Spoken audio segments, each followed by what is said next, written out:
This episode is brought to you by our Patreon supporters. Become a patron today at patreon.com/intotheportal.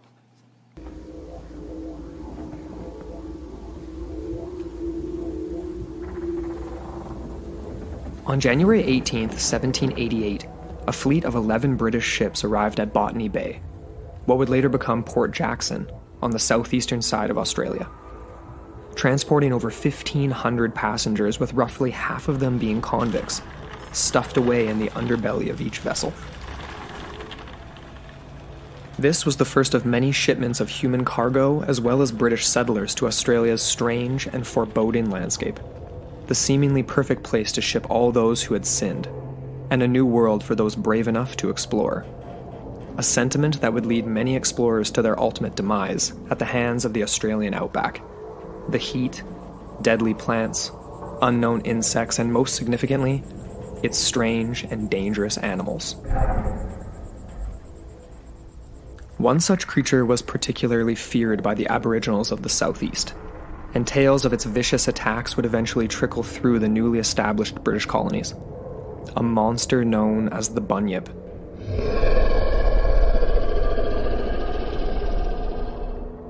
No white settler had seen such a beast, but this did not seem to matter. With so many bizarre animals discovered and feared already, the existence of such a creature was never questioned. However, real sightings were soon to come. In 1802, a man named William Buckley was falsely accused of theft. He was convicted and sent to Australia to serve 14 years for his crimes. Standing 6 foot 8 inches tall, William Buckley was a formidable character, not one to be taken lightly as a convict. And to little surprise, in 1803, Buckley sprung himself from prison, willing to take his chances in the newfound deadly terrain of the Australian outback, rather than to rot behind bars. Buckley indeed managed to escape, but his story that would follow took an unexpected turn. William Buckley would flee into the outback and spend the next 30 years in hiding, living amongst the Wathaurong Aborigines. It is with them that Mr. Buckley would encounter some of the most formidable creatures on planet Earth. And after over 30 years of hiding, he finally told his story in 1835. The natives fear it as a man-eater, tearing apart its victims and letting out a bellowing cry. Bunyips were often seen by the natives, who had a great dread of them, believing them to have some supernatural power over human beings, so as to occasion death, sickness, disease, and such like misfortunes. They have also a superstitious notion that the great abundance of eels in some of the lagoons where animals resort are ordered for the Bunyip's provision, and they therefore seldom remain long in such neighborhoods after having seen the creature. Join us on Into the Portal as we investigate the legend of a dangerous and elusive creature that dwells in the billabongs and rivers of Australia's outback, the Bunyip.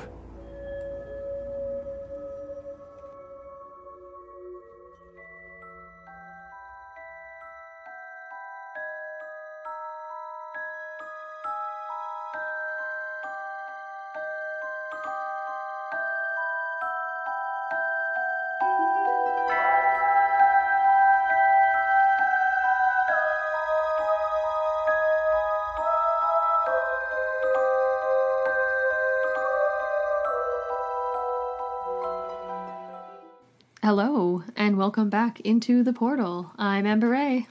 And I'm Andrew McKay. Yep, and we're back. It's a whole new week.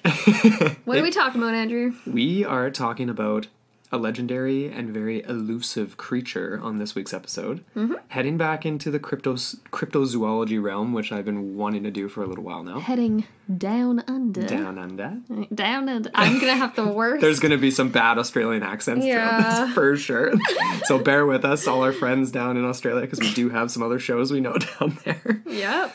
But yeah, no, we are talking about the legendary Bunyip, which is this... The legendary bun. The legendary bun. Yip. Make it sound super profound. It's such a strange name, right? It kind of is. It's bizarre. I think it obviously stems from an Aboriginal word. Yeah. And it's just been adopted into present day by the colonial settlers and the now present day inhabitants. So right. it has a very rich history, though, right? In Definitely. Aboriginal folklore and mythologies. It goes way back. It goes way back. But before we get into any of this, we wanted to start off the show with a few reviews, because we've had a few new ones, and we just wanted to give some shout-outs, because we really appreciate the reviews that we get. You guys are amazing, and it just helps out the show so much. So here we go. So we had a new one on the Canadian iTunes from Rye Vincent. How's it going, buddy? So he says, this podcast is awesome. I have learned a lot about some crazy topics that I wouldn't otherwise be exposed to. The intelligence of Amber and Andrew really shines through, and I really appreciate the research and organization that goes into each episode. Thanks for making my mundane tasks something to look forward to. 5-star review. Thank you so much, man. Aw, thanks, Rye. The intelligence of Amber and Andrew, that, I don't know about that, but... That's very gracious of you to say. Indeed. Yeah, aw. It's so awesome, too. So I have one over on the American iTunes. Yeah. I almost said American Netflix. But anyways, it's the iTunes. The iTunes. Now I'm just sounding really old. Oh. We had one from Mike Stewart, 72. Great podcast, 5 stars. He says, just recently discovered the podcast and have been going back and listening to the past episodes. Nice. The podcast is fun, entertaining, and informative. Plus, the hosts are enjoyable, too. Keep up the great work with a big thumbs up. Sweet. So thank you, Mike. We appreciate that. That's awesome. And I think there was one more, We did, yeah. We had a Facebook review from Aaron B., and he says, a terrific podcast delving into the bizarre world of the unknown, covering a broad range of phenomena, including well-known and more obscure cases. These two are well-researched and put on a great show. Keep up the great work. So thank you so much, you guys. That's just, honestly, when we get these, it melts my heart. It's awesome, because really this does, is, like, you know, to get feedback on what you put a lot of work into means a lot. So it does. And we love doing this show, so to see that other people really enjoy it is pretty sweet. Yeah. So, diving into the topic of the day. Yes. We've got the creature, the bunyip. Yeah. And the thing about this cryptid creature is that, you know, kind of similar to others, I guess, where it sort of shape shifts almost. Like when we talked about the Ogopogo in an earlier episode, there were descriptions of it looking different depending on who saw it. It's a very bizarre...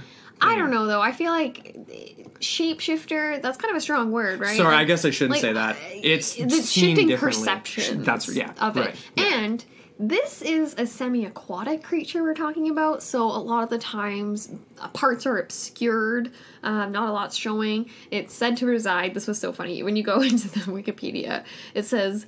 The bunyip is a large mythical creature from Australian Aboriginal mythology, said to lurk in swamps, billabongs, creeks, riverbeds, and waterholes. Yeah. I love the billabongs. I was like, what? I didn't even honestly realize that a billabong was a natural feature in the environment. Yeah. I just thought it was a cool surf brand name. Yeah. No, I mean, it makes sense. Obviously, it's an Australian coming from out of Australia, I guess. The brand and then the name. Did it? Yeah, oh, I always assumed it was just like, a California brand. Okay. Similar like Quicksilver or something. Right. Yeah. But yeah, so it's that's where this thing resides, though, is in these sort of backwater. That's just it, though. It's like, is a billabong.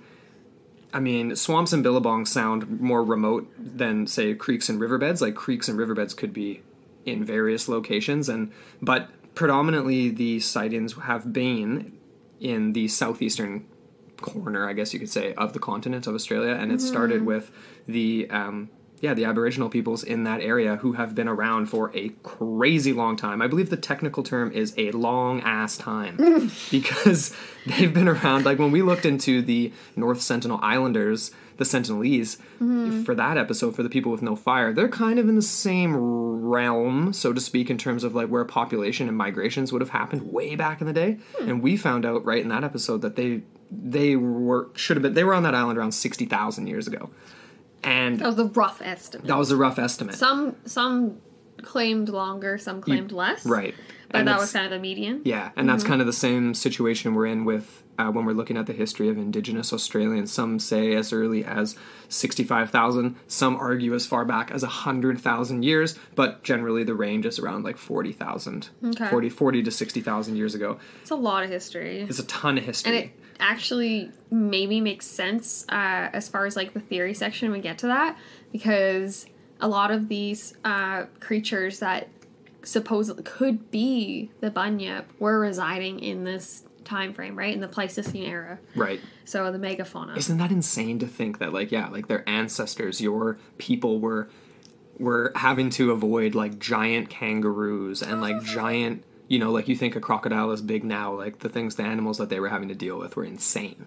Yeah.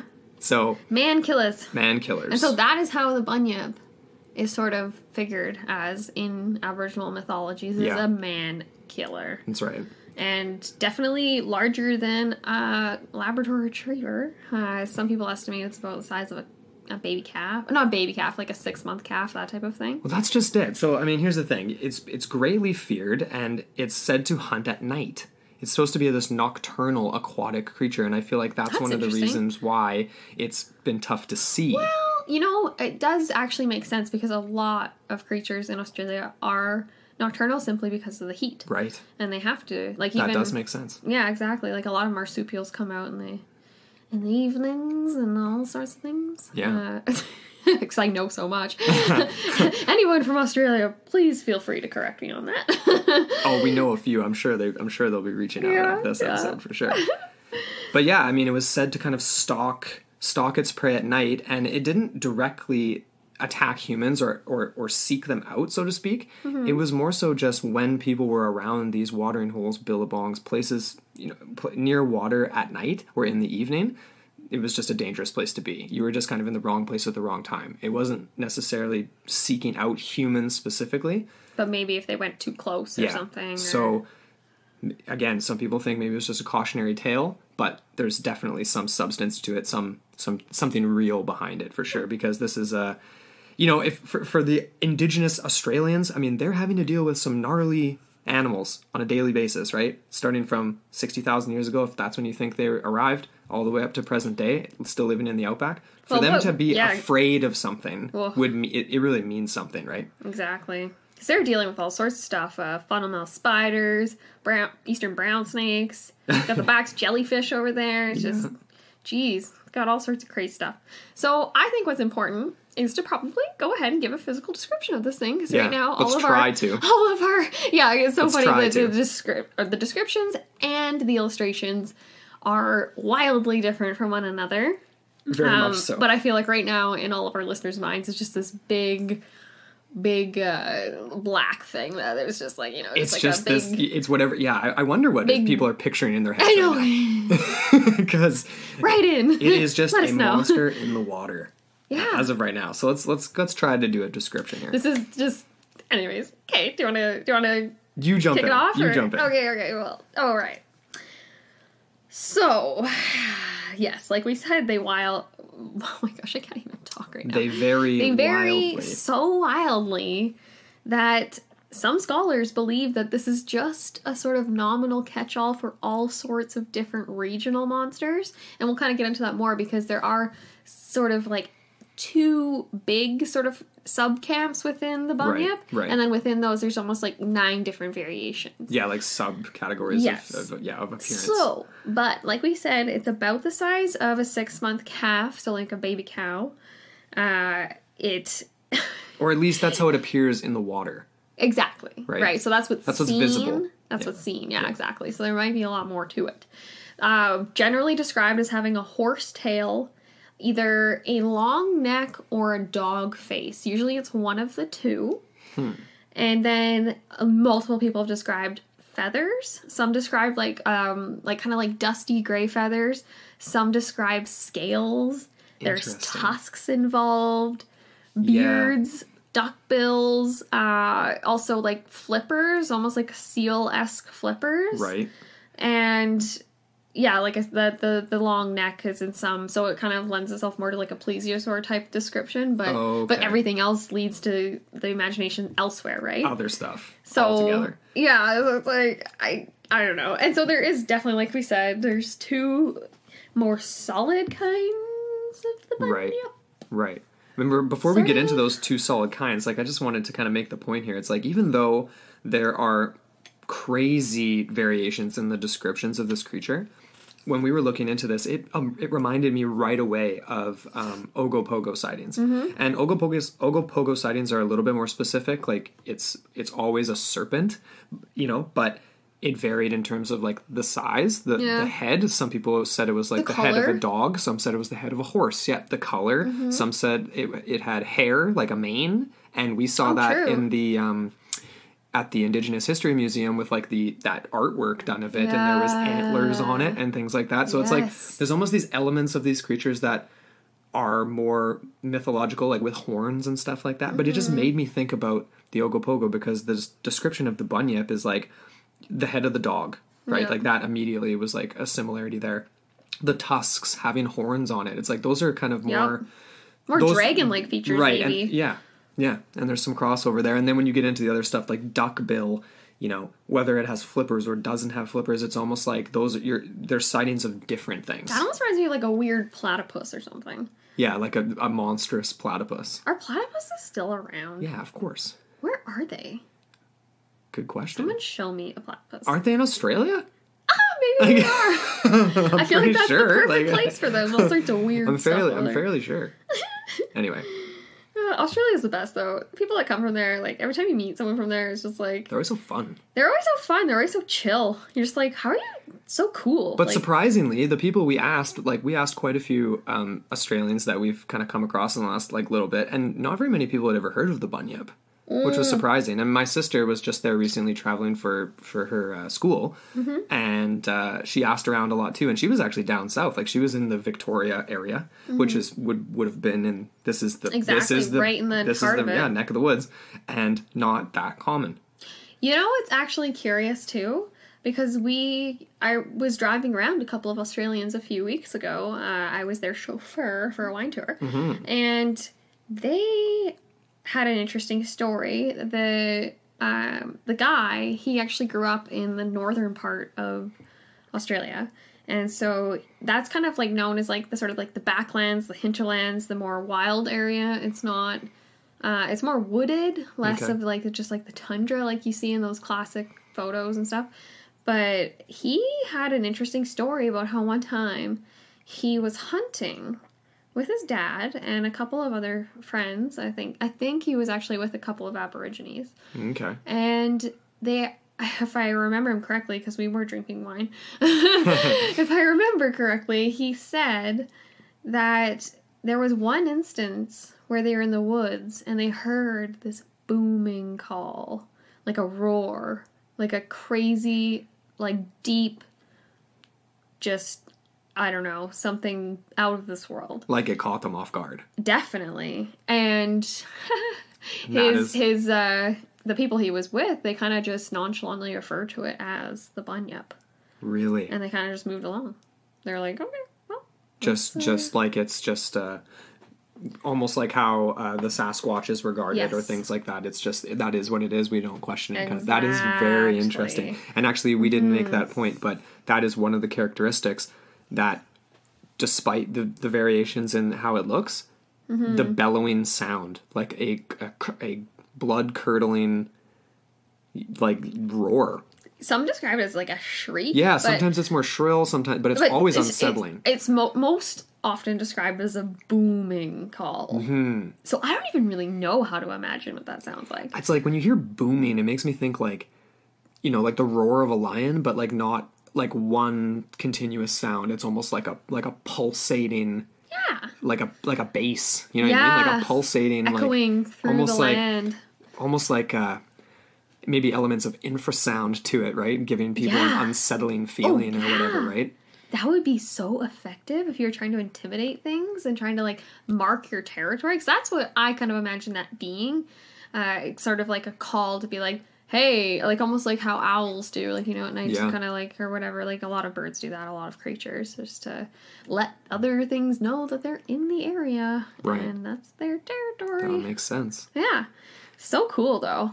I don't know why, it just popped in my head. I was searching around on YouTube trying to find like bunyip sightings and stuff, and I came across this one. It was the balding bunyip. Oh, It to her. It was just a guy. It was just a guy dressed like a caveman or something, and he just like walks past these two boulders, and it's like, I'm pretty sure they should have called it a yowie, not a bunyip. I think they had that kind of confused. Yeah, I think so too. But it's mildly entertaining if you're on YouTube and you're bored. Just to look. We can add it to the channel, I guess, if people want to see it. So anyway, but to break this down, to try to narrow this down a little bit more, there's two kinds of bunyip sightings that are more predominant than others. Mm-hmm. The first one being the more common of the two, which is the dog-faced bunyip.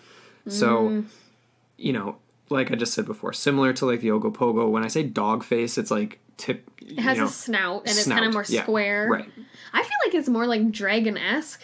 Like, you know what I mean? Like, it reminds me, I saw one image of like I don't know if it was like I don't think it was painting, I think it was a photograph, and I think they had just taken almost like, you know, those Chinese dragons? Yep. And it was just coming out, like it's like its head was coming out, and it had like this big fanning of like a membrane, like similar to like how lizards do when they like flare up. Yeah. Can't remember the type of lizard I'm thinking like of. the one in Jurassic Park that sprays Newman in the face or whatever. Exactly like that. And it was kind of just coming out of the water, and it was more like a dragon, but sort of dog-like features, right? Like the snout, like, you know, everyone knows what a dog looks like. But just to be specific though, because it's like, it's not a Shih Tzu poodle. You know what I mean? It's like pug. It's not a pug. They don't have any snout. But then you get a description where it's like a stomach mouth.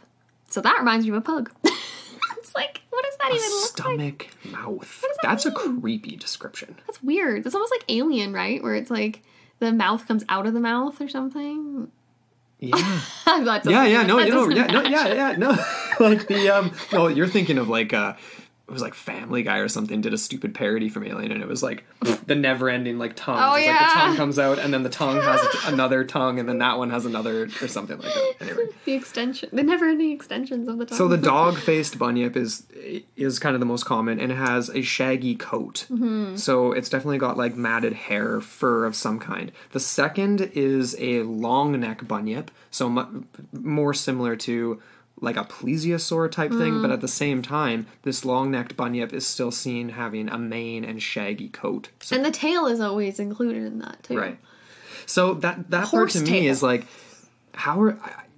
You know, there's a discrepancy in the descriptions of size based on what you're actually seeing. Like, you can see the tail, you can see a long neck, but then it's like, some of the sightings, it's like, oh, well, it was about the size of a baby calf, or, oh, it was, you know... Some of them range up a little bit bigger, and we'll give examples in a sec. But it's just very cryptic. Because each sighting's different. Yeah. Flippers, a horse tail, tusks, shaggy hair or feathers. Like how do you mistake feather? Why would a sub-aquatic creature have feathers? Right? Well, here's the thing. It could be only partly aquatic. Like, it could be a semi-aquatic creature. Okay. So like a hippo.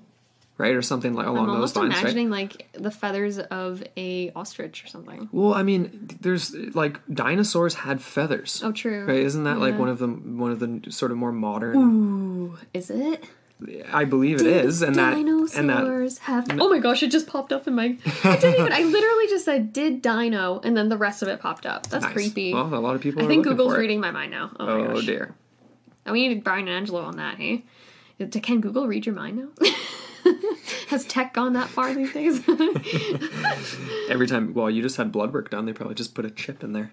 Ooh. There you go. They were really fast. They're too fast. It's like, you're not even taking anything out. Suspicious. It says here, Siberian discovery suggests almost all dinosaurs were feathered. So there you go. This is from National Geographic. Let's see the date on this one, though. Just so we're totally clear. Oh, this is from 2014. So it's a few years old. But still modern, relatively modern. I feel like it's still a irrelevant theory, I should say. Well, and I think it's just safe to say that at least, even if not all of them did, some of them definitely did. And if we are going to believe that this is possibly a species that's gone unextinct and evolved, maybe the feathers thing makes sense. Did you say uninstinct? Unextinct. Unextinct. Is that a word? Non-extinct. Everyone thought it was extinct, but it actually wasn't. Yeah. Next we're going to be discovering the dodo bird again. Hey, never know. That'd be man. awesome, actually, if we found the dodo bird again.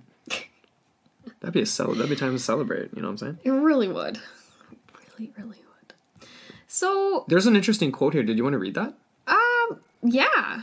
Where are we at here? Is that the mythology one you're looking at? Yeah. Well, okay. Yeah. So this kind of refers to the territory of the Bunyip. Yeah. I'll just read it out. It's from mythology.net, so this is definitely not a peer-reviewed source.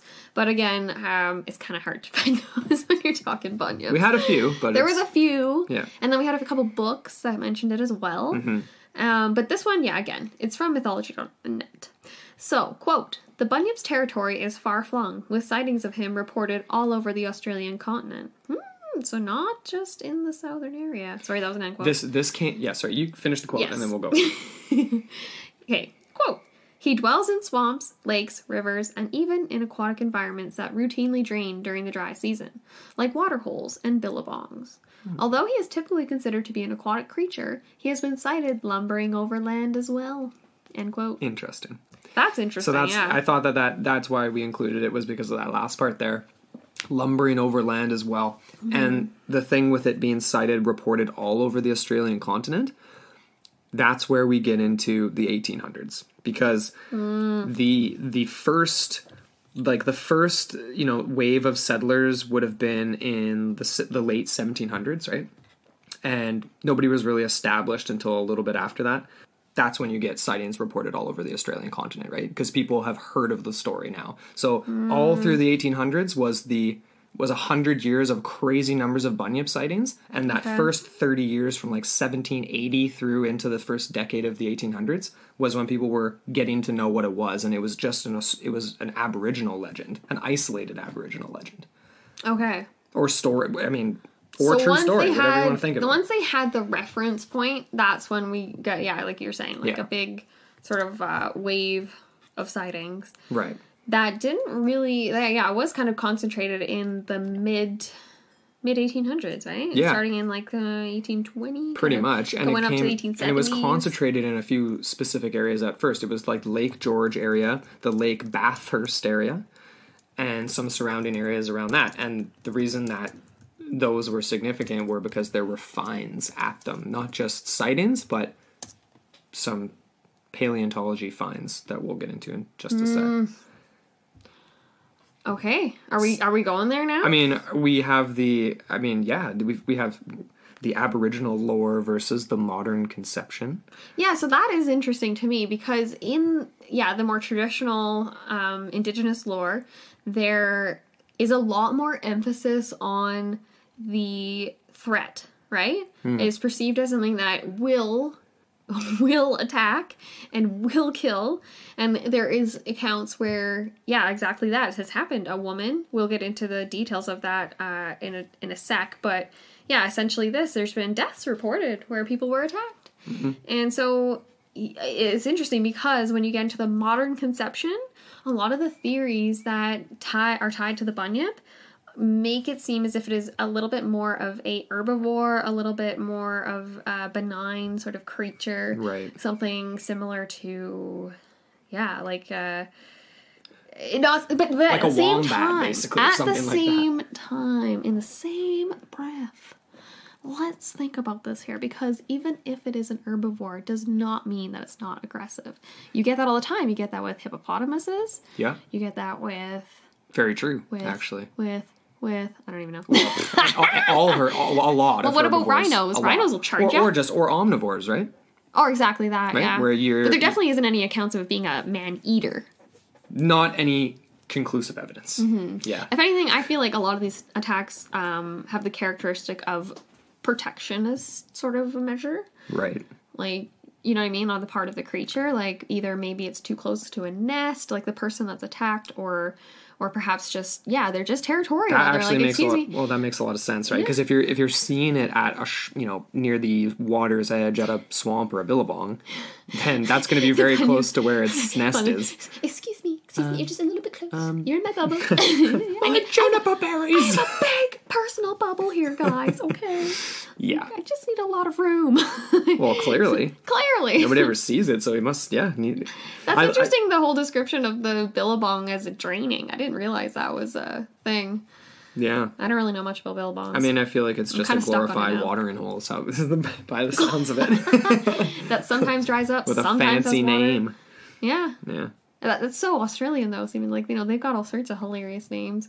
I was on Google Maps just trying to get my bearings on where some of these early explorers were exploring. Yeah. And some of the regions, I can't even remember them now, but I was just like, these are so entertaining. Like, I would love to live there and just have to be like, oh, I'm just going to this region, or, you know what I mean? Like, the only funny things we have around here is, like, Walla Walla, Washington. Like, we don't have... And that's not even in Canada. No, it's not even ours. Actually, though, the Australians that I was touring around, they had a hell of a time pronouncing a town in... Chilliwack. Hey, you gave it away. Oh, sorry. But how'd they pronounce it, though? It was so funny. Chilliwack. Yeah. Chilliwack. Yeah. Chilliwackers. Chilliwack. Yeah. I thought that was so entertaining. Yeah. They were such a good time. They had their little cute baby. I loved it. Oh my gosh. I hope he's doing okay. Grayson. Shout out to Grayson. Shout outs. Yeah.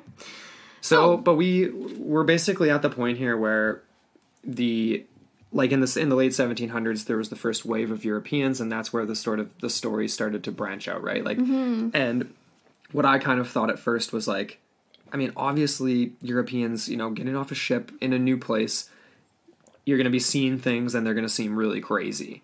So when somebody tells you a story about a creature like the bunyip, even if it sounds way, way out of left field, like at this point in time, they probably were still going to at least entertain the idea. And that's exactly what they did. So there were people that, I mean, they were warning their explorers to, like, watch out for this thing, right? It wasn't like They weren't going in blind. Yeah, it wasn't like, oh, that's just the crazy savages that, believe that there's some monster out there, right? That's interesting that there was such a reverence then, like, and an authority from the lore. Like, yeah. Well, and I feel like it had to do with just the fact that, like, you're looking out and you see a kangaroo and you're like, that's the weirdest thing I've ever seen. And then you look over somewhere else and you're like, that's the biggest spider I've ever seen. You're seeing all these real animals that are so bizarre. Yeah. See some of those. Actually, no doubt, maybe some of these sightings were just of, like, a platypus. Like the billed ones. Oh, this is really... Sorry, I'm total side note here. No, go for it. I just had to look up settlement patterns of Australia. Yep, it was definitely concentrated in the southeastern quadrant of the area. So we were right then. So Adelaide, you get Melbourne, Sydney, Brisbane, all of those. And actually, one of the early explorers that we're going to mention right in a second here, he was the first to trace that route right between Melbourne and Sydney. And so that's what took him into bunyip territory. Bunyip territory, man. Bunyips. I can't get enough of it. Bunyips. I just don't want to run as one, please. So we're going to take a quick break here, but before we do, just to reiterate, the evidence was kind of not really... There's not a ton of evidence. There was mostly oral tradition. But there were definitely some cave drawings and artwork that depicted things that... some have been like, this makes sense that this could be the bunyip, or a depiction of something that's like the bunyip. But the thing is that, like we said at the beginning, the ancestors of these Australian Aboriginal people in this area, they go back tens of thousands of years to the era of megafauna. And so the question is whether or not this is a lingering memory of much larger animals, or are some of these much larger animals still around? So we'll get into that after the break. But before we do, we have a little promo for a really awesome show by a friend of ours named Chris. It's called A Dash of Science. And it's a really great show. They cover all kinds of different scientific topics. It's dedicated to breaking down some stuff that's really well known and some stuff that's not at all. So if you have any questions in science, it's just a super fun show. It's so educational. Yeah, it's a good companion to a show like ours where it's just kind of all craziness and paranormal. So take a listen to a promo for A Dash of Science, and we'll be right back.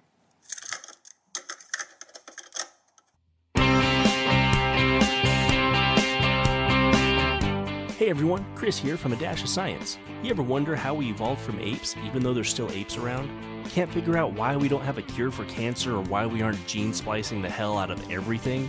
Maybe you find yourself wondering why we aren't going to Mars yet, or how come we're not headed full throttle towards all those habitable planets that NASA's found. If any of these feel familiar to you, or you just enjoy hearing about science, technology, engineering, and medicine, then come check us out. At A Dash of Science, we take these topics and put them in a chokehold until they submit, until you get all the answers you never knew you wanted. So make sure you check us out at your favorite podcasting app, or visit us directly at dashofscience.com.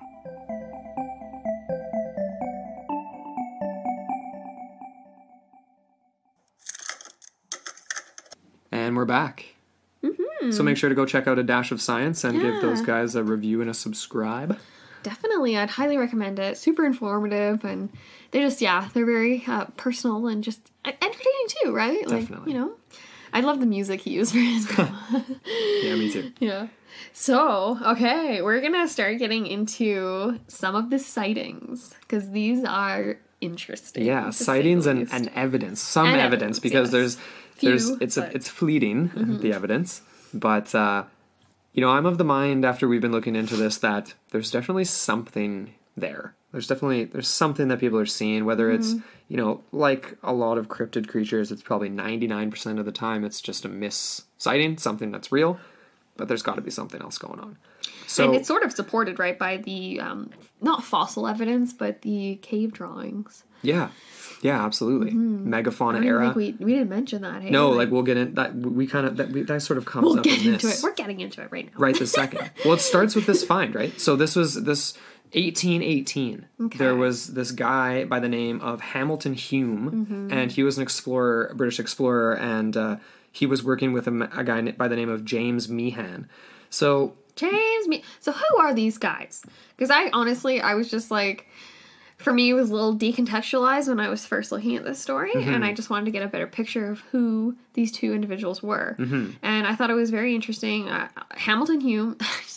Hamilton Hume. What a name, so proper. Yeah, so he was one of the earliest explorers of present-day Australian states. So he was the guy that I kind of alluded to just a second ago when I said that he basically... he was one of the first that participated in an expedition that took him on an overland route from Sydney to Port Phillip, which is now the site of present-day Melbourne. Okay. Yes. So it's in the southeast tip of Australia, so I thought that was interesting. Again, that's where the largest concentration of settlers were in the area. Right. And so on the flip side, you get James Meehan, who was an Irish-Australian explorer and surveyor, and he actually came as a political prisoner in February of 1800. Yeah, which is interesting because less than 2 months later, he actually became an assistant to Charles Grimes, who was a surveyor general. And that is what took him to Hamilton Hume. And they actually ended up partnering up.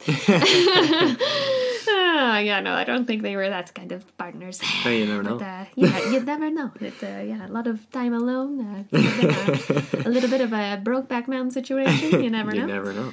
So they were exploring, and you pick up the story there. Sure. So they basically found what would be the jumping off point for real hard evidence that the bunyip was potentially a real creature. The stories at this point had already been circulated, and these guys were aware of the dangers of different creatures and the places they were going, but they weren't expecting to find anything to prove it. And sure enough, when Hamilton Hume and James Meehan were in the area of Lake Bathurst in New South Wales, it was a super remote area, and they came across massive bones that were unidentified. They didn't know what they were. They described the remains as indicating some type of creature that was very much like a hippopotamus or a manatee. Oh. So... Sub-aquatic. Quite large, and clearly something that was, it was right by the lake. They made that assumption that it was a semi-aquatic or fully aquatic remains of a creature, which is pretty cool. So, but here's the thing. They came back and reported this, but they didn't actually bring the bones back. And when they were actually commissioned to go back to get them, they never ended up doing it. They basically just continued on. They wrote it down. They surveyed. But they didn't. So they just left it? They didn't pack it up. And I guess I'm assuming, obviously, you're exploring in the 1800s. You maybe don't have a lot of room to kind of just like pack around some massive manatee bones with you. You know what I mean? They're Like big, you're trying to survive out there, so it's like you don't really want something like that to slow you down. yeah. So I mean, I get that, but unfortunately, yeah. Unfortunately for our podcast episode, they did not take it with them. I wonder, man. Like, I wonder what the decay rate of dead things is in Australia, because it can be a mix, right? It could be quite dry, could have these marshy areas, so you could get accelerated decomp, or you could get mummified things in some instances. Right. That's very interesting. Though, yeah, like this was the quote from Meehan. It was, found the head and some bones of a skeleton of a large animal, which I suppose to be amphibious. Hamilton Hume found another of the same a little bit behind. At 10 miles, the land begins to be nearly clear on the west side of the ponds. Blah blah blah blah blah. So, yeah, they both found bones at different sites. What? So there was two creatures then. Yeah, unless it was scattered bones of the same thing. The question is, what could this have been? So that was the thing. They came back and reported that they had found these bones, and people were just sort of assuming that it was a bunyip, because they said it looked to be an amphibious thing. So of course people are going to jump on that. The thing is that what ended up being the kind of predominant theory, and actually still is today for these bones, is that they could have been the remains of a megafauna era creature called the Diprotodon. Diprotodon? Diprotodon. Diaper. Diprotodon. I think it's Diprotodon. That sounds Ooh, that sounds cool. good. I like that. Diprotodon. Which is, or was rather, unless you believe that their ancestors possibly are still alive, was the largest known marsupial to have ever lived. So, just absolutely massive. And how big is this thing? How big? So 2 meters? Yeah. Jeez, 6.6 feet. Sorry, that's crazy. Large and in charge. Wow, over 6,000 pounds? Yeah. Oof. Yeah. 2,800 kilograms. Female skeletons have been found with babies located where the mother's pouch would have been. What? Very interesting. So literally the size of a hippopotamus. Whoa. So they're massive. The question is like, it's like the Wahila in the Northwest Territories. It's like the Sasquatch. It's like all these things. How can something so big go unnoticed? Yeah. But if you're semi-aquatic, at least that gives you a little bit of extra hiding territory. Yeah. You can kind of camouflage. You could have a over 3,000 pound animal and just have his eyes poking up over the surface. And then this is where this is where the rock art's been found too, right? So Queensland, Victoria, these areas, there's been Aboriginal rock art images that depict these diprotodons. And I love the way you're saying that now. Yeah. It's so much more They legit. inhabited the open forest and woodlands and grasslands, possibly staying close to water and eating leaves, shrubs, and some grasses. So they certainly weren't man-eaters, they were herbivores. So that lends itself to the more modern perception of a bunyip. Definitely. And they weren't aquatic, but the belief is that they obviously stayed close to water. Obviously, everything needs to drink. But if you believe that it could have stayed alive, it could have evolved, maybe evolved into the water. That is so fascinating. So that's the first one. So that's the Hume find, 1818. Okay, and then the supposed theory to go along with that. Yeah. Then we sort of, it's actually pretty shortly after that. It's only 12 years later where there's another set of bones found in Wellington. So this is the Wellington cave fossils of 1830. So this was kind of the next evolution in the bunyip story and the search, I guess you would say. Did you want to take this one? I can do it. I'll take it, man. Do it. I'll take it and run. These Wellington cave fossils, again, so early, right? 1813? 1830. Or, sorry, 1830. My bad. So they were basically pretty excited because this was something much larger than known animals. Things larger than an ox, a buffalo, and they did figure it to be some sort of quadruped. Right. So quadruped, I don't know if that's just a very loose interpretation. If you need 4 feet, if you can just have 4 limbs coming off in some way, or flippers. Yeah, or like whatever. It was kind of vague as to like what that exactly was. Like how, like was it was it a tall creature? Was it a stubby thing? Like, all they said was that it was Right. larger than an ox. What but was it's the like, what was the spine shape? Like, Well, yeah, because was the other there- one was more specific. Is like, this looked like, all this is saying it's larger Exactly. than an ox. The other Hamilton hume find was it looked like a manatee. It Yeah. looked like a hippopotamus. And it was actually longer than it was tall. It was 3 meters long Yeah. in that case and 2 meters tall. Right. So, Very specific. yeah, again, not as much specificities in this account. But basically, yeah, this guy, a reverend from Sydney, his name was John Dunmore Lang. He announced that this find was convincing proof of the deluge, which I'm not even sure what he's referring to with that. Actually, no, I know what he's referring to, because he's a reverend. He must be referring to the Great Flood. Yeah. But I don't even understand where that comes in, because it's like, wait a second, is he inferring that this very large creature was killed by the flood, or anyways. But anyways, Yeah. there's another guy, a little bit more of a, maybe a more authoritative figure, and he was a British anatomist. And His name was Sir Richard Owen, and he actually identified the fossils as belonging to giant marsupials. Oh my gosh, how did you say that again? The Diprotodon. Diprotodon. So he thought they was the same. But Okay. some people didn't, though. Yeah. So they thought that it could be the Bunyip again. Yeah. Yeah, So another basically, it was like, you creature. ended up with another set of bones. This guy identifies it as being... Yeah, and I think, like, what you just read there with, like, this, like, Reverend John Dunmore, whatever, convincing proof. I think they were looking for proof of the Bunyip. Like, right? Like, I don't know. I think maybe that's a typo. Because that was the... What's like- a reverend, though? But this article was about the Bunyip. It wasn't about the Great Flood. So I don't know where that came from. But anyway, That's moving what you on. get for looking at Wikipedia. Is that but- is that from Wikipedia? Definitely. We try to avoid Wikipedia as much as possible. No, but it is It's a good cited. jumping It's off point, cited but- in Holden too, and that was another source that we sort of and that, what was his first name again? It was I thought he had the same name as the main character from from Catcher in the Rye. Oh my god, I don't know, Amber. Actually, no. Oh my gosh, I had that totally wrong. The main character in Catcher in the Rye's name is Holden Caulfield.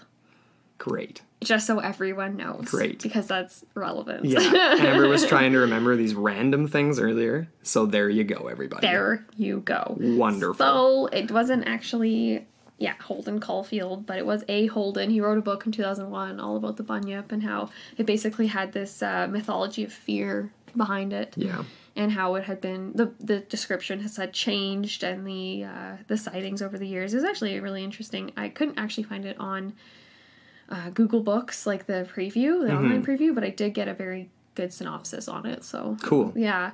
So he, again, I'm not sure where we're going with that. Well, just to kind of finish off, like, on this section here for 1930, like, I think the point that's kind of interesting to me about this is, like, you have the one guy identifying it as the same, extinct marsupial species, right? But this is an era when we don't have DNA analysis, right? It's just guessing. It's just looking at bones and guessing. So it very well could have been from something different. Yeah. The other thing that this makes me think of is it's just kind of, we're taking physical evidence and kind of juxtaposing it with this oral tradition and this story.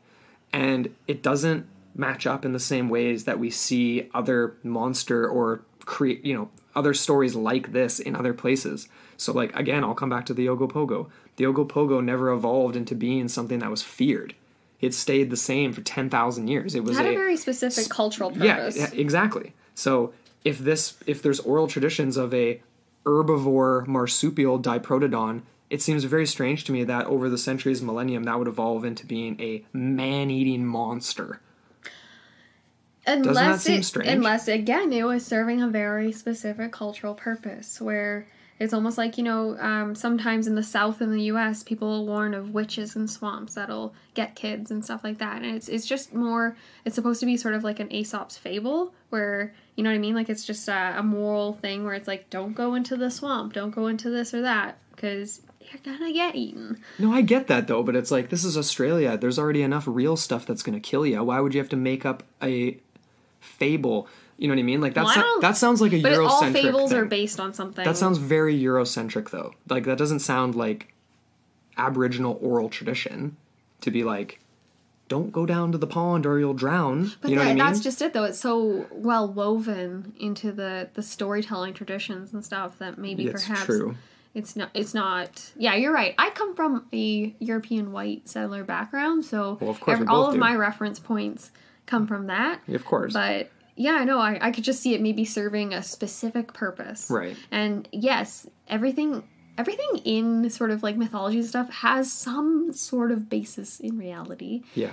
Whether it be the booming call of something unknown, whether it be a mysterious large thing lurking in the shadows or something. And, you know, like, people can draw on that and then they can create whatever they want out of it.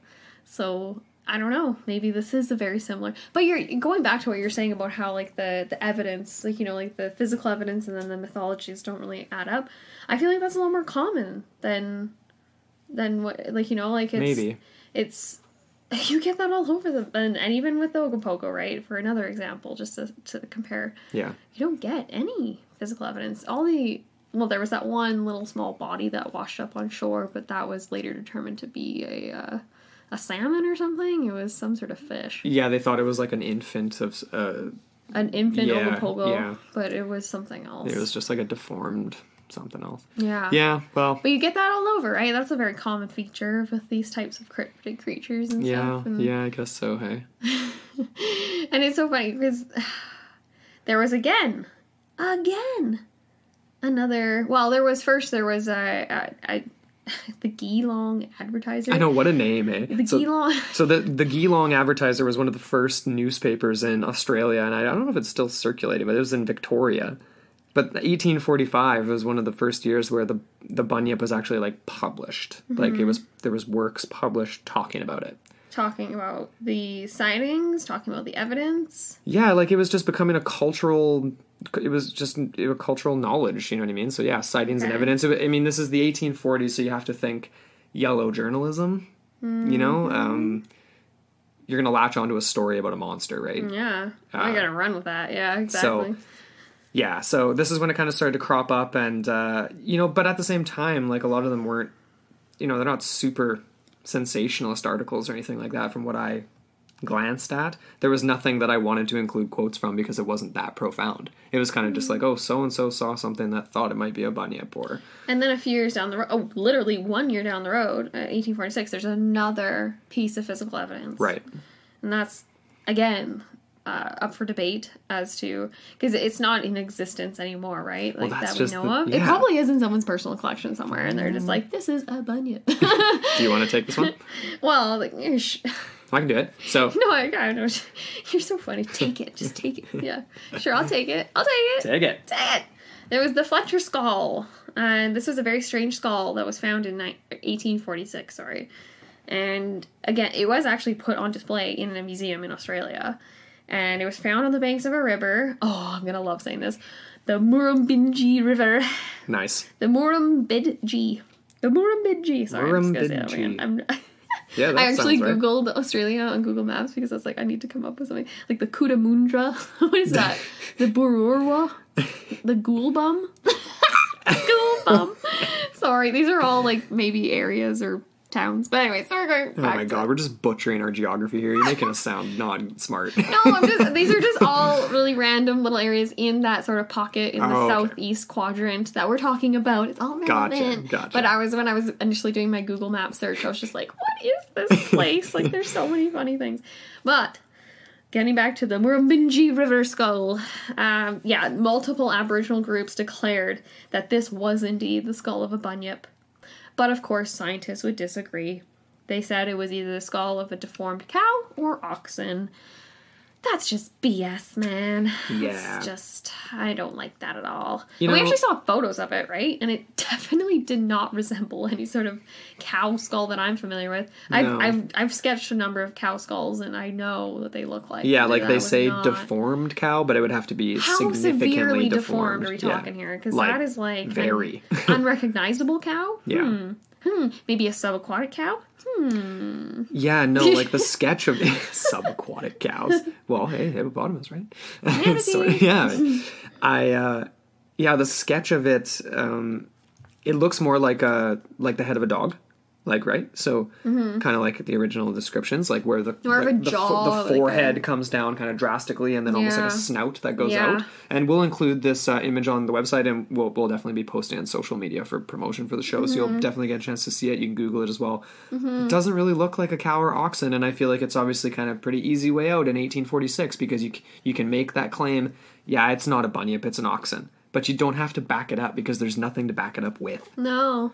Yeah, you just say it's deformed, and then there's no other. You can't do a DNA analysis. You can't carbon date stuff. You can't do anything. No. So it's just this is guessing, right? Yeah, it's just what the authority says, what the authority goes, and that's it. But nah, I don't know if I buy it. But this was the 1800s, so it was a different time. It was the 1800s, and it was the heyday of these, and the era that we're dealing with right now, 1845, 46, 47, the mid 1800s. This was like the heyday. So literally, again, just the following year, there was a sighting. This was it was anonymous. There was a quote published in the same newspaper. So this was in the Geelong Advertiser, and it basically read like this: it was about as big as a 6-month-old calf. This was what they could see in the water. Of dark brown color, a long neck, and long pointed head. It had large ears which pricked up when it perceived him, the herdsman, who supposedly saw him, had a thick mane of hair from the head down to the neck and 2 large tusks. So here we go with the tusks again. He turned to run away, and this creature, equally alarmed, ran off too, and from the glance he took at it, he describes it as having an awkward, shambling gallop. The 4 quadrants of an animal were very large in proportion to the hind quadrants, and it had a large tail. So I thought that was interesting, because What's an awkward shambling gallop? Well, I don't know exactly, but that implies to me something that doesn't live on land. Yeah, right? Definitely.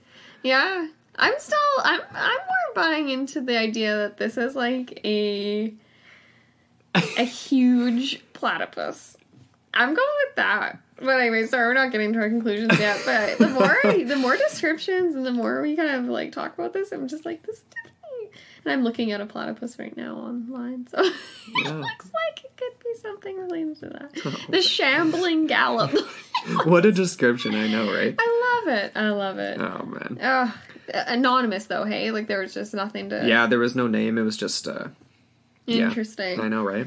That's not, well, I guess, oh man, it's fascinating to me that there's such a large concentration of sightings in this particular time period. I guess this was the first influx. There was, the first generations, everyone's kind of flooding in and discovering this and slowly... Yeah, and people were impressionable because they were seeing real crazy animals and stuff. Yeah. But at the same time, like, I want to flip this around, do a 180 here.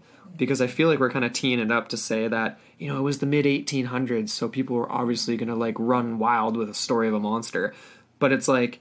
I'm not really leaning that way. Okay, well, I neither am I. Neither am I. I just don't want to give off that impression. Yeah. Because I feel like a lot of people think that about when we look back in the past, right? Yeah. Oh, we're looking at the 1700s. People believed in witchcraft, so therefore you can't trust anything anybody says about believing in witchcraft, right? If you're...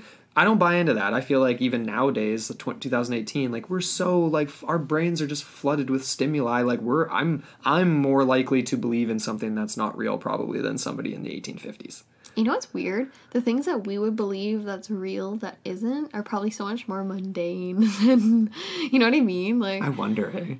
I don't know. I mean, we have some references to what people would be thinking back then from books and stuff, right? Like when we look at like. I mean, this is getting into the era of like the Dr. Moreau's and and that kind of stuff.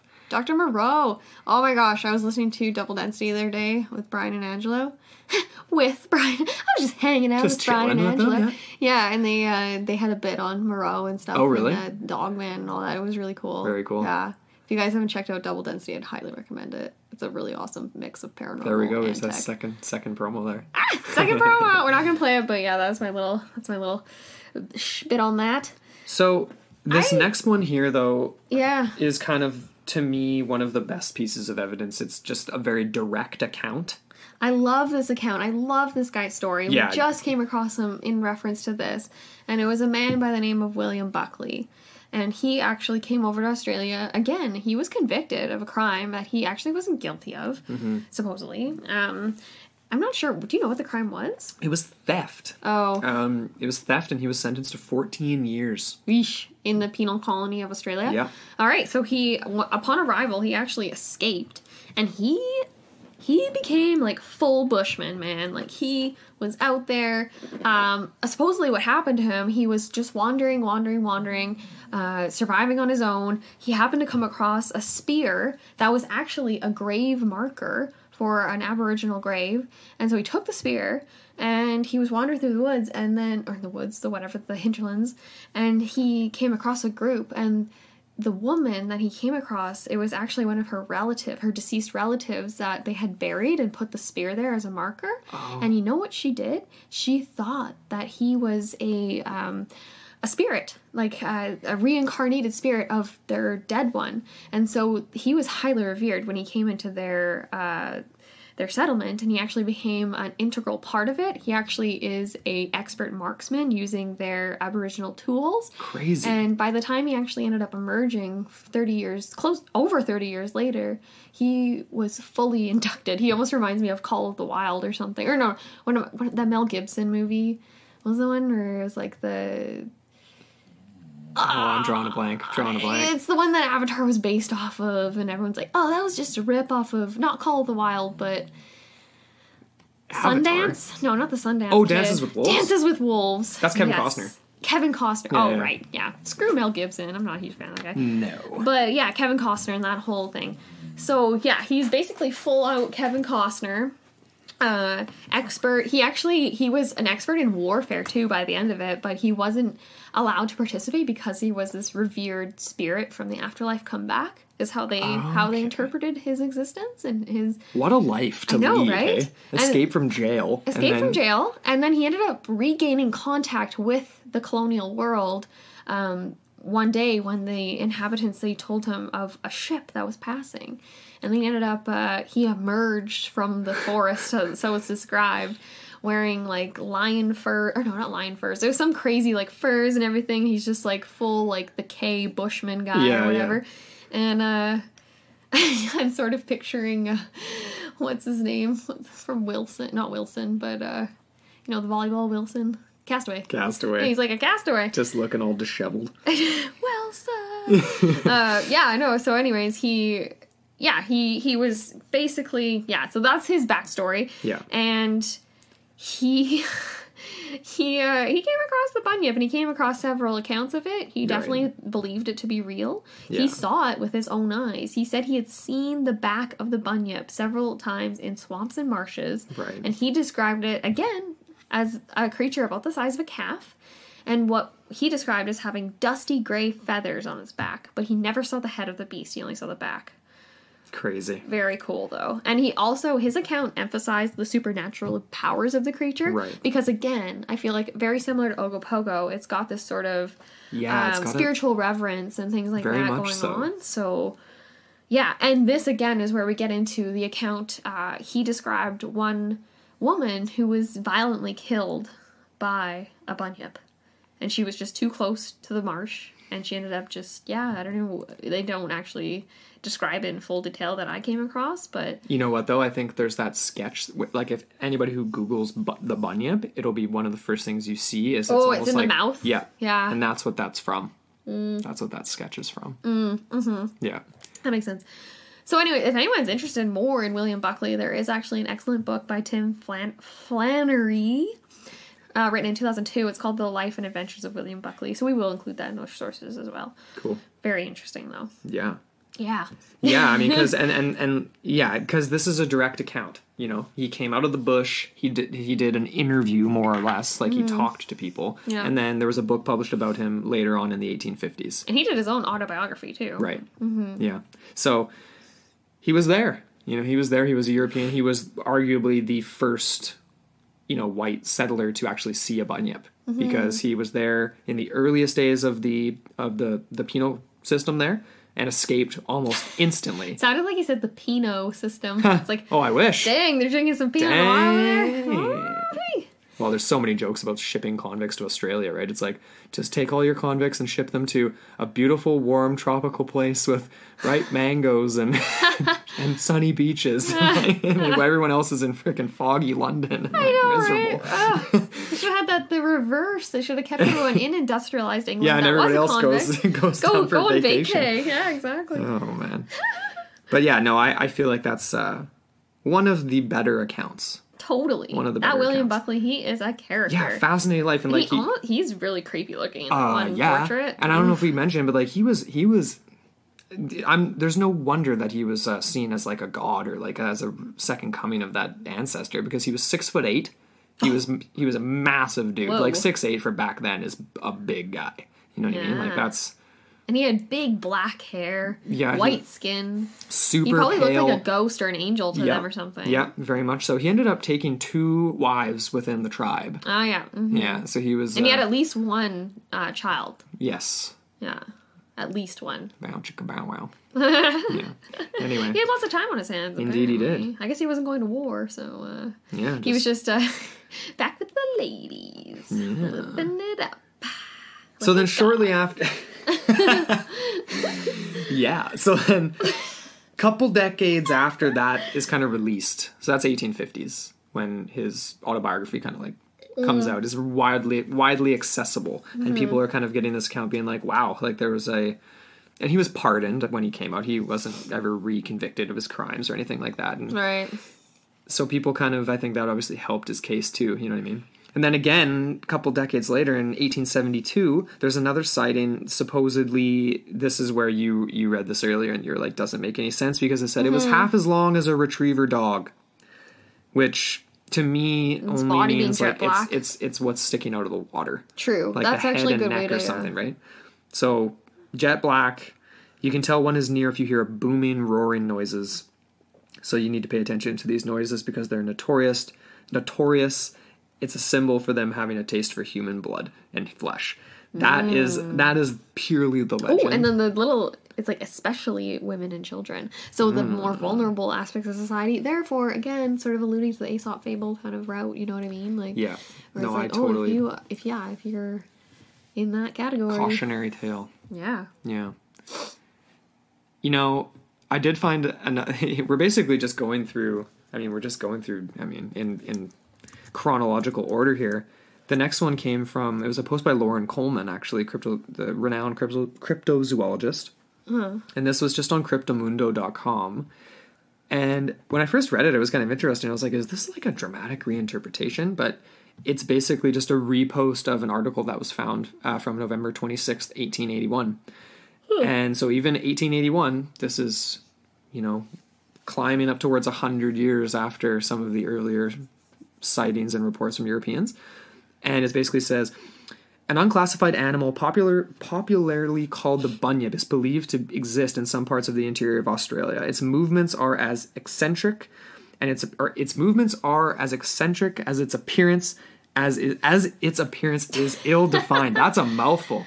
Its movements are as eccentric as its appearance is as ill-defined. What? That doesn't even make sense. That's a bizarre sentence. I don't like that sentence. Anyway. But there's a strong belief in its existence and the possibility of its eventual capture. So that's interesting. It's referring to it as a sea serpent. Hey, we missed that little bit. Yeah, it's what it says, very much like a sea serpent. Like ill-defined like a sea serpent. Yeah.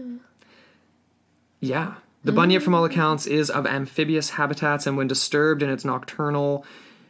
Don't even know what that says. It takes refuge to the water. Oh, peregrinations. Yep. That reminds me of a peregrine falcon right there.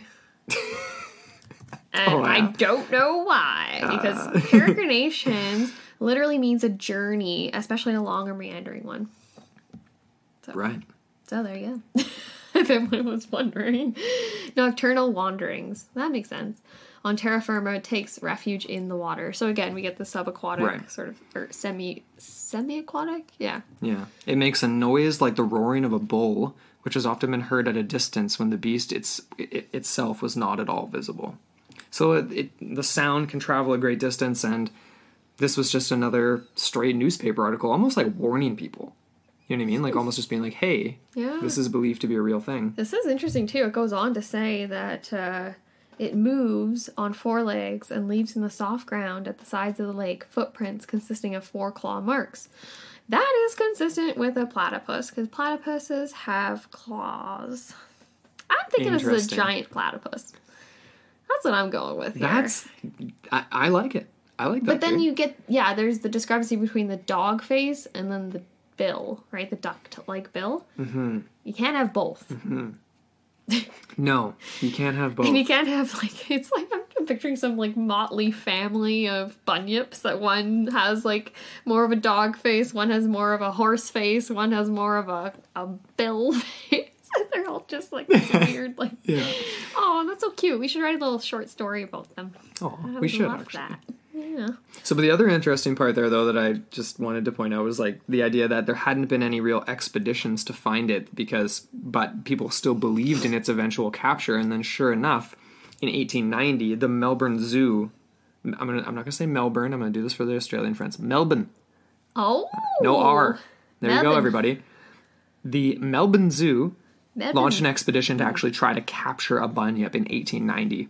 Cool. So they send people out into these areas of Lake George, kind of around Victoria. They followed reports. They were following supposed sightings and stuff like that. But of course, to no avail. Couldn't find it. And actually, just to go back to the skull, because I wasn't sure, I couldn't remember if we actually pointed out, the skull got lost. Mm-hmm. Did we mention that? Yeah, it's no longer. Yeah, which is just the most dumb. It's so frustrating. It's just the most classic thing. We've come across this so many times. It's I want to know what that skull is. How do you lose that? It's not car keys. Yeah, right. Is it just it's already sitting in the museum? It's probably sitting in a museum, and it was just mislabeled or just shuffled away. It's probably in a box somewhere, waiting to be uncovered by people like Mike and Frank and American Pickers. They need to go to Australia, man. They went to the UK. They need to go to Australia next. Very true. Not a lot of history. Well, there is some history, but again, they always go for the more automobile related stuff. Yeah, I don't think they're really interested in. Why are we talking about American Pickers? I don't know. Because we're strange. I love that show. Because we're strange individuals. I'm not really sure. I love it though. Oh, so, that sounded like a fart. Did you hear that? Yeah, you're chilling. It wasn't a fart though. I honestly, okay, wait. Before we sat down to record this, I had a moment where I was like, okay, we're 20 episodes in, pretty much. Or, just under. What are we at? This is episode 19. And I was like, we have never had to edit out a fart. We've never had to do it. We've actually never had to edit out really anything like that. No. At all, in There's general. been some subtle coughing, but... Yeah. We're pretty good at stifling it. And I guess. Our eyes are here. We're watering like crazy. We're just like, we're not going to do it. Not going to cough. God, that's so funny. But that's just a side note. No fart editing that is impressive. The portal. Yeah. That's impressive. Round of applause. Great. Okay, anyways. So to get back on track here, because we are kind of nearing the end. Yeah. But the 1890s was basically... I don't want to get to the end. I know, right? The 1890s was kind of when this started to... The wave of sightings kind of started to, trickle off a little bit. But the renowned cryptozoologist Bernard Huelmans, who I believe was I love Dutch, I think. Oh, yeah, that sounds Dutch. Anyway, he was still researching this in the 1930s, and there were still sightings trickling in even into the 1930s, and as recent as 1947. There haven't really been anything conclusive after that. But what's interesting is that... but we'd had the one account from our friend over, We heard the noise. Yeah. So that's when we've been trying to look for modern stuff, it's really hard to find. We couldn't find anything other than that, little anecdote there, which is interesting. Maybe they're very similar to Canadians, right? Like how we were talking about with the Charlie Red Star over with Rob at Our Strange Skies. Right. And how, he was like, why are there not as many UFO reports in Canada? You know what I mean? And, maybe it has to do with the culture. Maybe we're just a little more conservative. We see things. We don't actually report things a lot of the time. Yeah. Maybe in Australia, it's just more maybe it is just more everyday where it's oh yeah, that was a bunyip. I'm not gonna, who am I gonna report that to? Right. Why would I do that? Yeah. You just go about your day. Yeah. You know what I mean? It was a bunyip and it's gone. Very much like Sasquatch, kind of. So maybe that's similar, or maybe people are just people think I'm crazy if I report this or something. Yeah. Or it'll be a Luke story where it's he was just out hunting and... Yeah. And then the bunyip came and went, and the no one panicked in his party, in the hunting party. They were just oh, that's just just don't go in that direction. And then the maybe. other thing I about don't that too is, though, if you're in a hunting party and you're with a couple of people who are, indigenous Australian Aborigines and stuff, it's like they're gonna know if that call is from something else. Yeah. Right? What the heck else would it be from? Well, you would know what it is. Like if it's a call from whatever, from a type of bird or something, you're gonna know. I'm kind of imagining in my head now the boom that comes from vineyards in the Okanagan, right? That boom, it's like to scare off birds. Exactly. Yeah. Yeah. But maybe probably darker, like and the more echo growly, of it, like throaty. like more of almost like a. I'm picturing almost like those sirens, like when there's like an emergency, like a tsunami siren, but not like when it starts, but like the louder stage of it when it's like a roar, like a kind of a roar, but like deep. Yeah, deeper, you know what I mean? Yeah, with that unsettling tone to it. Yeah, very much so. Mm-hmm. So the sightings are still happening. The people hearing it, the phenomena of hearing the calls is still happening, and the sightings have been in weird places too, like even near hydroelectric dams in Tasmania in the 1930s.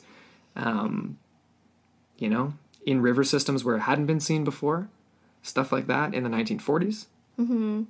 But there's just so many, like we have been alluding to all these similarities with things like Ogopogo, even things like Champ. You get the plesiosaur aspect with the long neck, and like what if, like the Bunyip is just a regional interpretation of a animal that actually exists globally, but in various forms and in various in habitats that aren't highly inhabited by humans. right, like it's just not.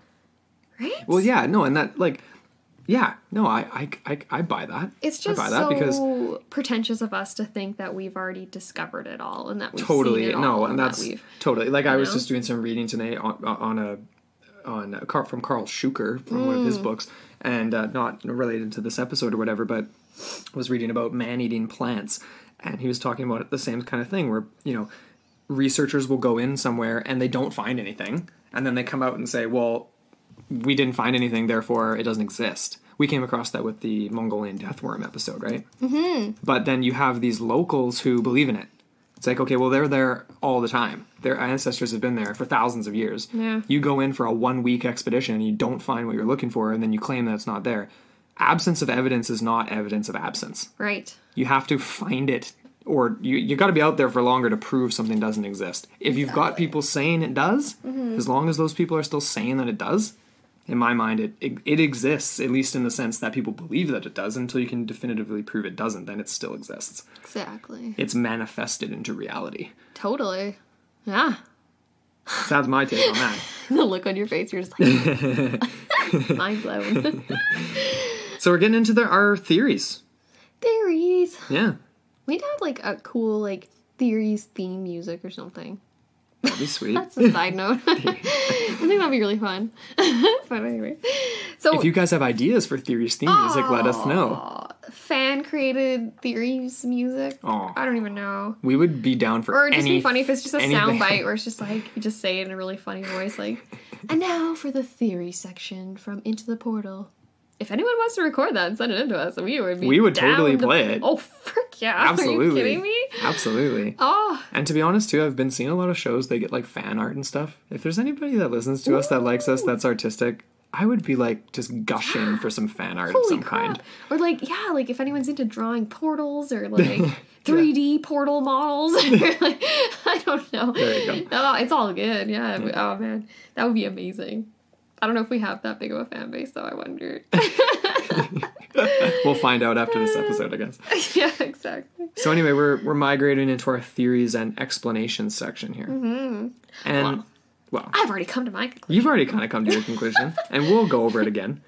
Yeah. But just to start off, I mean, the kind of overarching theme for this is the cryptozoological phenomena theory, right? That this is something that is a real animal that's just gone undetected. Being. It's really there. It's either a megafauna era animal that has evolved to be not that different because the size is similar. Uh-huh. Or it's more of some type of kind of more modern day creature that we just haven't seen very much of, and just like the indigenous Aborigines see it. Mm-hmm. But the thing about this is just like the evidence points to the Diprotodon as the only real megafauna era animal that would really match up with what the bunyip could potentially be. You know what I mean?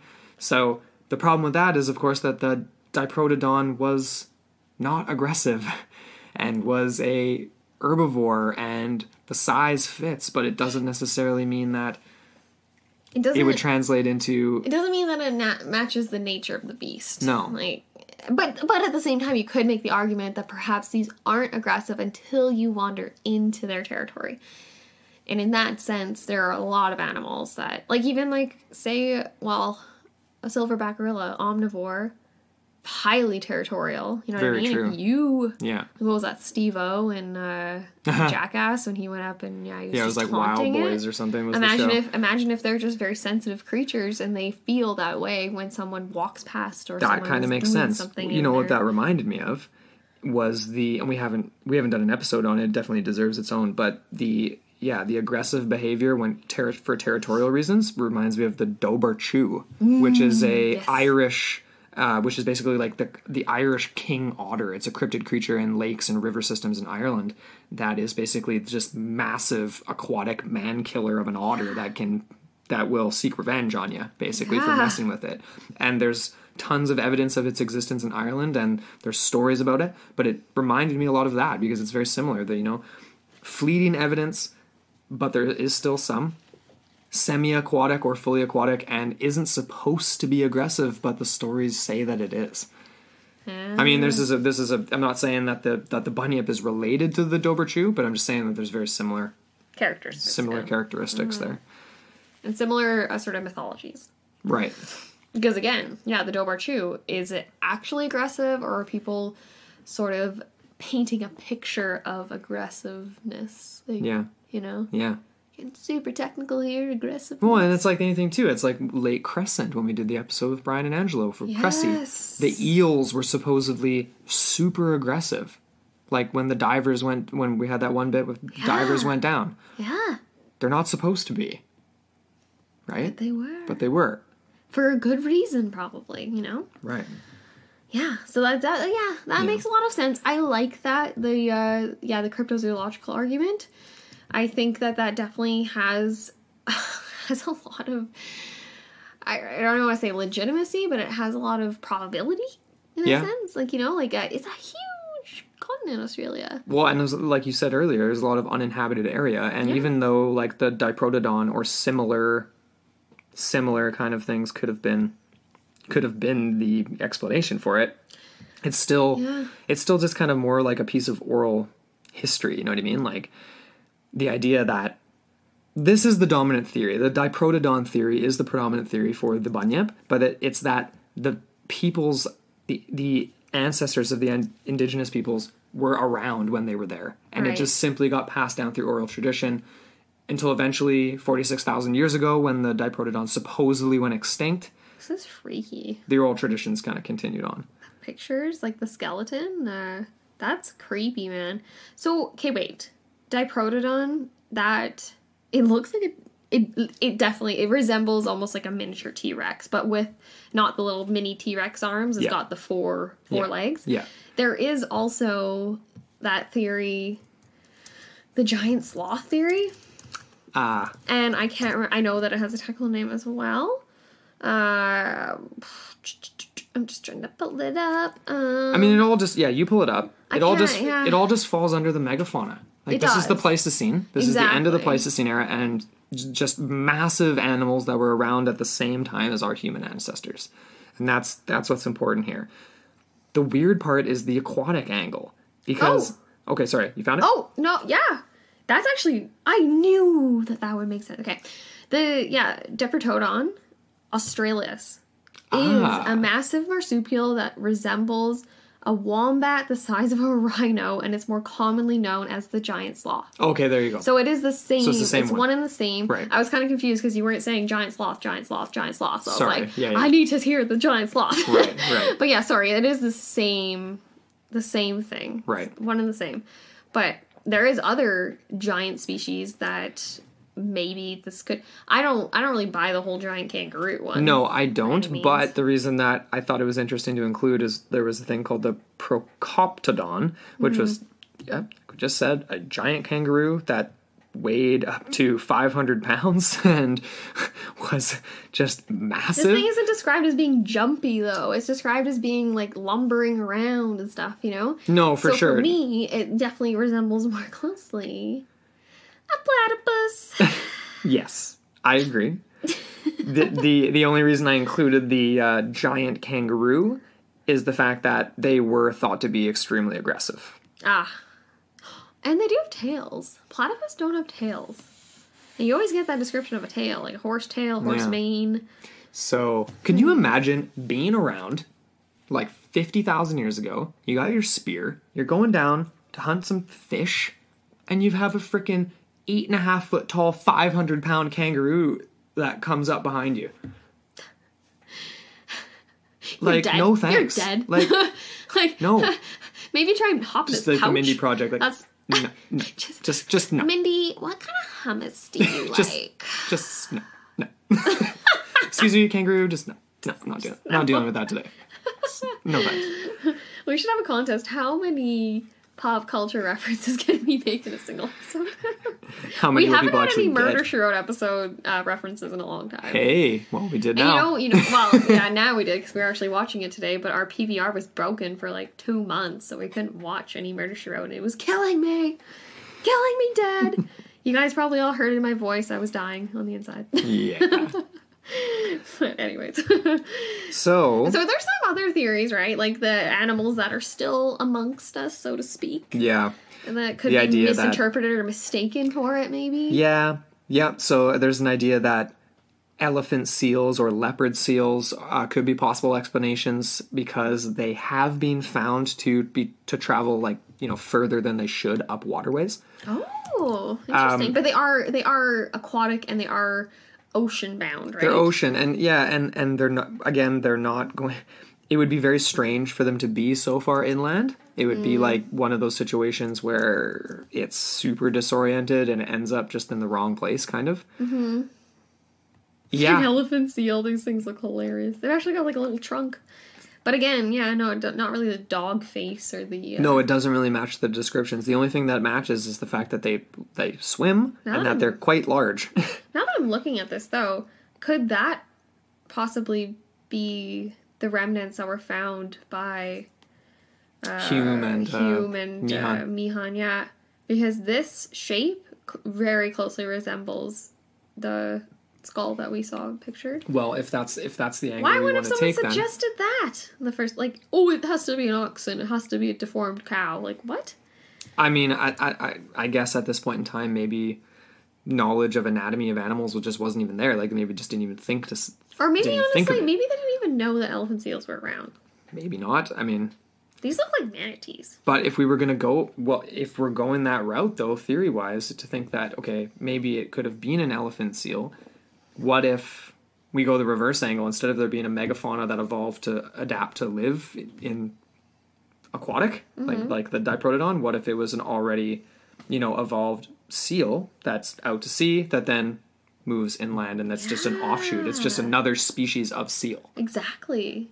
Yeah, that makes a lot of sense. But seals, again, not very aggressive. No, I mean, like, I'm probably very territorial, though, for their young and stuff like that. True, yeah. But otherwise, you're not going to be, biting a woman in half and, like, tearing, you know what I mean? Like, ripping apart. The elephant tusks, those kind of go, well, they said, like, a walrus. So is this, like, a walrus-elephant-seal mix with a dog in there, just thrown in there? It's kind of a hodgepodge, isn't it? Yeah. And that's kind of where we move into, like, the supernatural element of it, because the William Buckley made that point after living with a specific Aboriginal group for 30 plus years that they revered yet feared this thing as like a supernatural creature. And that's the same with the Ogopogo. That goes back to the account from, oh my gosh, what was his name? The guy that was the convict escaped. Yeah, William Buckley. Buckley, yeah. And he emphasized that a lot, supernatural element. Absolutely. So like the bellowing cry, all these things, those are just like indicators that it's a real thing. but then the description of it, it's got a bill, it's got this, it's got that. It's got hair, always it's got different. feathers, it's got claws, it's got horse mane, it's got it's this. being shaped to fit for an individual's specific mythology, so to speak. Mm-hmm. So, what do you make of the supernatural element? Like, what do you even think of that? Like, an interdimensional creature? Like, is this something that's more of just a spirit of the water? It's not even a real thing. It's not tangible. It's more of something that's people just see. Now we're going back to our last episode where it's like, if you mess with nature, maybe nature messes with you. Yeah, like, is it that? It's maybe just... I don't know, though. I don't really gravitate towards that sort of supernatural, No, I mean, aspect. I don't for this one either. No, I feel like the way I normally do, in general. Yeah, or like the interdimensional. Like, he literally, folks, he wrote in the notes, he's like, I know it comes up every episode. Sorry. Not sorry. Interdimensional. You're listening to Into the Portal, people. Come on. Yeah. But, no, yeah, I don't know. I'm just like... But I get the spiritual aspect from a storytelling standpoint and from a cultural standpoint. And that's kind of the other theories, like the idea it's folklore for safety. So, like, I've been sort of bringing up a little bit here and there. It's the idea that, like, I love how you wrote this in the notes. It was like, these people were not having safety meetings about dangerous places, right? So, how did they make sure their fellow man was knew things that were safe or unsafe? Through stories. Right? It's not like you're sitting, what about liquefaction? Yeah, you're not sitting down there on the tailgate having a safety meeting. Exactly. We went through so many of those working with the city. Hey, that was so funny. But yeah, no, it's passed down through. Sorry, that was a quote from Dennis. But so like through stories, through Aesop's fables, that type of thing, right? Yeah. That would sort of lead people to make the right decisions. Maybe not because they had all the right information, but because they just needed to hear it in that way. Well, I mean, I'm thinking it's like especially for children. Yeah, I mean, and that's why, again, we got the reference to the women and children, the vulnerable aspects of society. Yeah. So, I mean, yeah. I didn't come across, like, I looked through a few websites that were specific for, like, fables and folklore for, Southeastern Aboriginal peoples. I didn't come across, like, any real cautionary tales specifically. Like, this one's kind of almost a cryptic one, right? It's like, if it is a cautionary tale and this isn't a real creature and it's just oral tradition for that purpose, it's not like it's, a Jack and the Beanstalk story, one-off story or something, right? About a real thing. It's just this amalgamous, never-ending, shape-shifting craziness that can either be used for that end, to be like, don't go near the billabong because it's dangerous, or they're legitimately afraid of something. Like, I feel like there has to be something they're legitimately afraid of that has elements of supernatural something to it. Otherwise, why wouldn't you just be like, you know what, there's alligators, right? Like, like, there's a lot of things that can kill you. Honestly, though, maybe alligator... Well, frick, we had the crocodile hunter. Maybe alligators aren't scary enough. In Australia. Like, these Aboriginal kids, the 1800s, they're just off their rocker. They really need structure. They need to be scared straight. Like, I don't know. I don't know. Not sure about that. Yeah. But it's definitely kind of become a part of the public consciousness, right? So it's just become this charming bit of folklore. So it's now seen as the... Charming. It really has, because it's funny, right? It's been portrayed throughout all this episode as this man-eater, and now today, it's basically a gentle giant. Is how it's marketed in Australia. So there's like Bunyip chocolates. Really? There's Yowie chocolates too, which would be the Australian Bigfoot. Of course. You know what I mean? And it's just become this pop culture thing. But then there's still the flip side of it. So there was a movie in 2016 called Red Billabong. Bloody water, obviously. Mm-hmm. And it was just like a totally independent film. I haven't watched it. I'm assuming it's going to be very, very bad. But it's basically... don't say that. Well, you haven't seen it. I haven't seen. Okay. I'm going to watch it. It's just I looked at the cover and I read the synopsis. It looks like one of those really cheesy horror movies, but it's a horror movie about the Bunyip. It down. So these two brothers basically get stalked by this supernatural creature. Cool. So it's still in the consciousness on both ends. Yeah. Which is kind of interesting, but so your theory is that it's a giant platypus. I'm leaning that way. Okay. I'm leaning some sort of hybrid platypus thing. I don't know.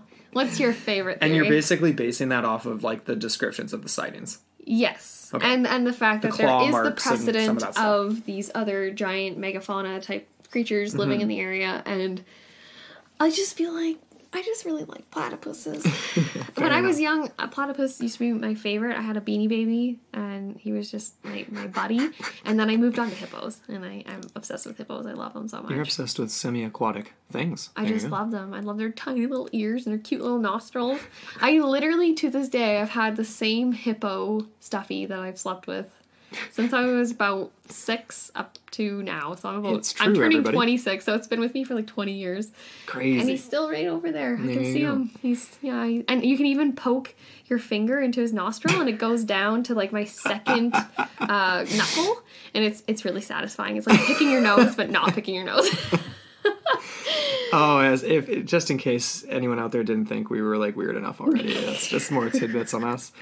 I think for me with this, I don't know, I'm kind of leaning that way too. I don't know about platypus because we didn't find any direct evidence for that, other than I guess you could kind of you could lean on some of the track marks and things like that, I guess. Mm-hmm.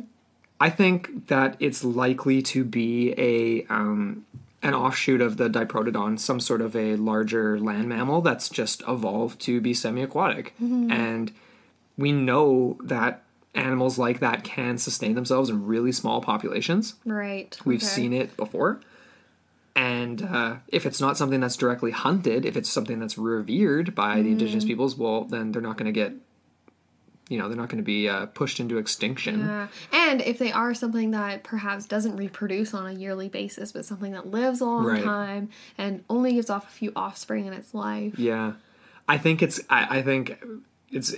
some type of a modern diprotodon or sea lion that's just basically migrated inland, or it's something that's evolved. I think it's a real creature. I don't think there's anything supernatural to it at all. I think that the best evidence is the sounds. I mean, well, it's the same way that, say, a lion could be spiritualized on the African tundra or whatever. Sahara. African Sahara.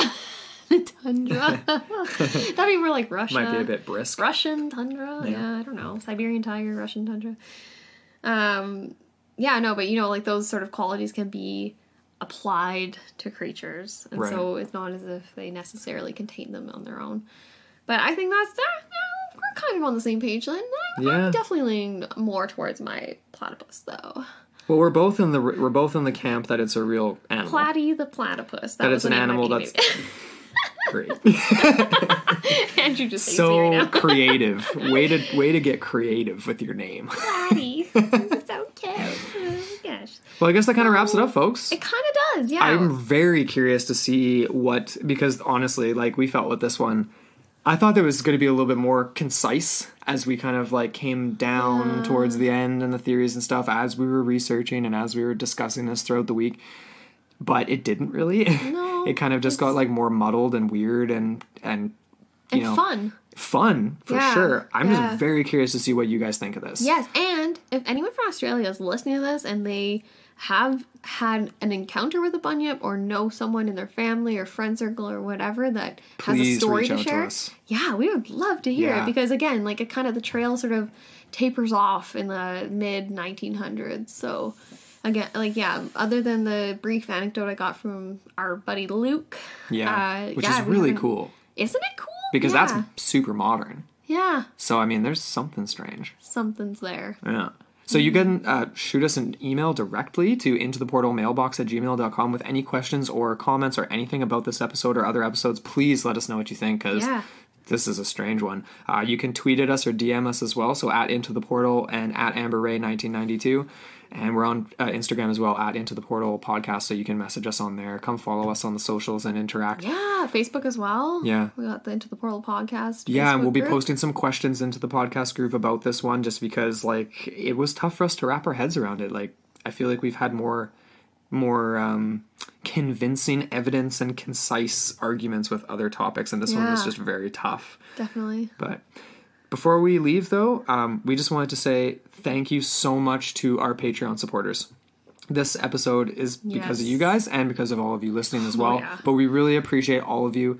So thank you to our Patreon supporters. If you guys haven't had a chance to check out our Patreon page, please head over there and do so.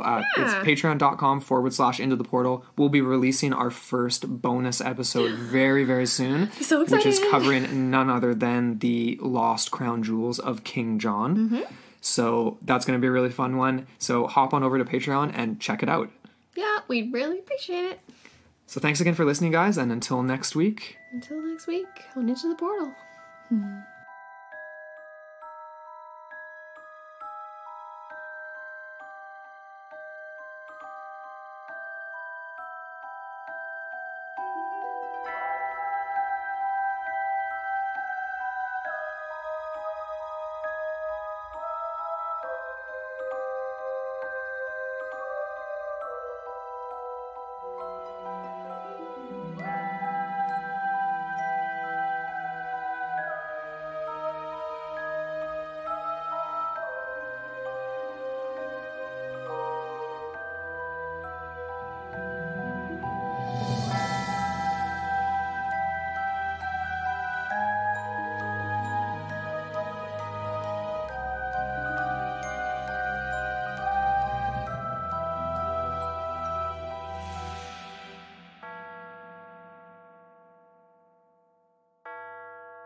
This was a podcast from the Podfix Network. You can check out more shows like it at podfixnetwork.com.